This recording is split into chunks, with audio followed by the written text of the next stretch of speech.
அதாவது இப்போ வந்து தாய்லாந்துல பட்டையா நகரத்துல வந்து சர்வதேச அளவிலான சிலம்பம், கராத்தே, யோகா போட்டி நடந்துச்சு. இதுல வந்து இந்தியா, தாய்லாந்து, வியட்நாம் போன்ற 5 நாடுகள் கலந்துட்டாங்க. இதுல தமிழ்நாட்டில இருந்து 60 பேர் போனாங்க. 60 பேர்ல நம்ம சிவம் சிலம்பம் சார்பில் 5 மாணவர்கள் சிலம்பம் போட்டியில கலந்துட்டாங்க. இதுல வந்து 5 பேருமே முதல் பரிசு தங்கப்பதக்கம் பெற்று சர்வதேச அளவில் முதலிடம் பெற்றிருக்காங்க. இவங்க வந்து குழந்தைங்க ஒரு 5 வயசுலயே உணவு கிளாஸ் சேர்த்து விட்டுறாங்க. இப்ப 5 வயசுல இருந்தே குழந்தைங்க விளையாட ஆரம்பிக்கும் போது அவங்களுக்கு அந்த கலை மீதும் ஆர்வம் அதிகமாயிடுது.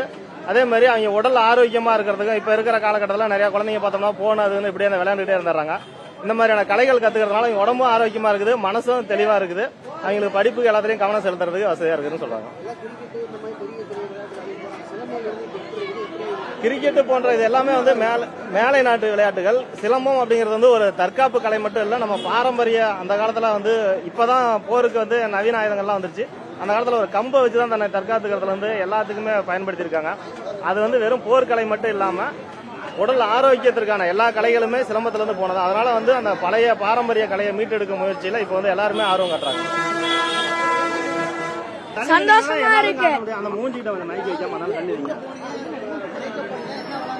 நாங்க தாய்லாந்து மேட்சுக்கு போயிருந்தோம். அதுல 5 வகையான கான்டினென்ட்ல இருந்து வந்து இருக்காங்க. அதுல நாங்க வெற்றி பெற்றிருக்கோம். அது ரொம்ப எங்களுக்கு சந்தோஷமா இருக்குது.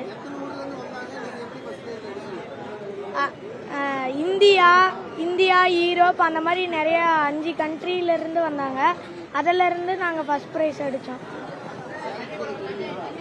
சேலத்துக்கு பெருமை, இந்தியாவுக்கும் பெருமை.